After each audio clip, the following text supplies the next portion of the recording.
Hello and welcome to Wishing You Well. I'm Maria Patrick, health and wellness coach and your host. And today we're diving into a question many of us have asked ourselves. Why can't we stop snacking even when we're not hungry? Maybe you just finished dinner, you're relaxing on the couch, and suddenly the chips, the cookies, the ice cream, they're all calling your name. And you wonder, am I really hungry? Or is it something else going on? Or perhaps you tell yourself, oh, I'm just going to have a little. Or, oh, it's just a little dessert. It's a treat. I deserve this. I worked hard today. Today, we're going to break down the science, the psychology, and the real reasons behind snacking when we're not hungry. And I'm hoping that what you'll take away are some practical insights to help you understand this all better. First things first, it's not about willpower or lack thereof. Snacking when you're not hungry isn't just weak willpower. The latest research shows that our brains don't always make eating decisions based on how hungry our bodies are. Instead, our brains respond to learned cues, things that trigger our desire to eat automatically. So even if you've eaten a full meal, if you smell popcorn, or there's the sight of snacks on the counter, or even a familiar TV show theme, suddenly those things can act as triggers that are going to make your brain light up with reward anticipation. And that's because your brain has learned to associate certain cues with pleasure. These learned responses are automatic, which means they don't depend on our conscious willpower. So even if you're the most disciplined person, you can feel cravings because the brain has been trained to react this way over a lifetime of experiences. To understand snacking completely, we have to distinguish between two types of hunger: physical hunger and emotional or psychological hunger. Physical hunger, which is also referred to as homeostatic hunger, arises gradually when your body needs energy. That type of hunger, the physical hunger, is usually flexible and it gets satisfied when you eat.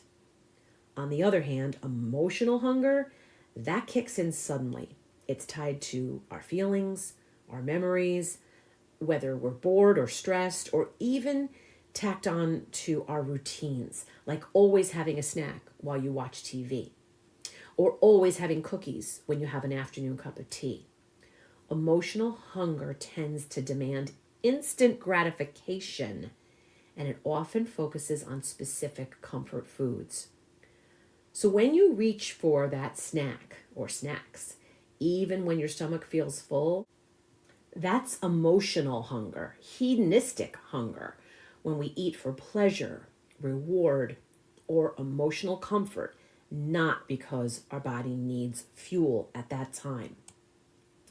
So let's unpack some food cues.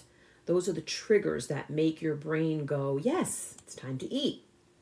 The food cues can be sensory, which is the smell or sight of food; environmental, like the time of day or certain locations; social, for instance, when you're with friends who are eating; or internal, emotions like stress, boredom, or even memories of food. We do relate our experiences to food, like eating popcorn every time you watch a movie. Our brain gets conditioned to that. Eventually, the cue itself starts the craving. Turn on the movie, you want the popcorn, even though you're physically not hungry. These food cues serve to activate our dopamine-related reward circuits in our brains. That's the same system that drives pleasure from other enjoyable activities. And that's why snacking feels so enticing. And here's the kicker.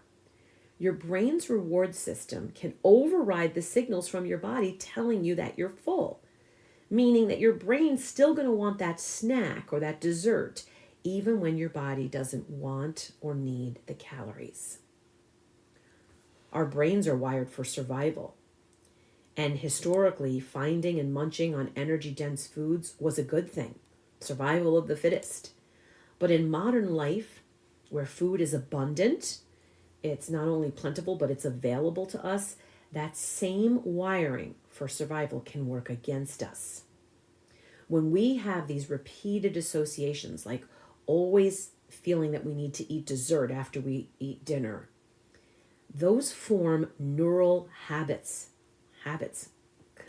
contained or driven by our brain power. These habits are so powerful because your brain learns them over time and they become automatic, which means that even when you don't need food or fuel, the presence of a cue, like the ones we discussed, the sensory, environmental, social, internal, those triggers can lead to a hunger-like response.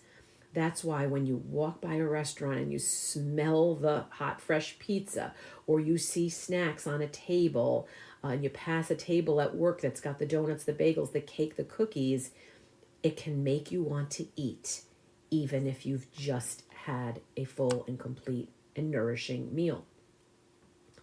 The question is, how do we break the cycle? What can we do about it? There are some science-based strategies, and I'd like to go through them right now. There's 4 of them. One is to identify your true hunger.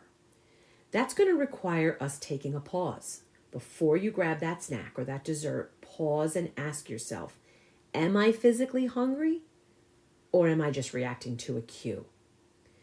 We need to begin to notice the difference between gradual hunger and sudden cravings. Number 2, pause before you eat the snack. So even giving yourself a short delay, 2 minutes, 5 minutes, 10 minutes would be ideal. That can help those automatic cravings fade and give you some space to decide whether you really want the snack. And space is really key here because it takes a bit of time for your food to digest. And so as time passes and the food is digesting, you may realize that you couldn't possibly take in another bite.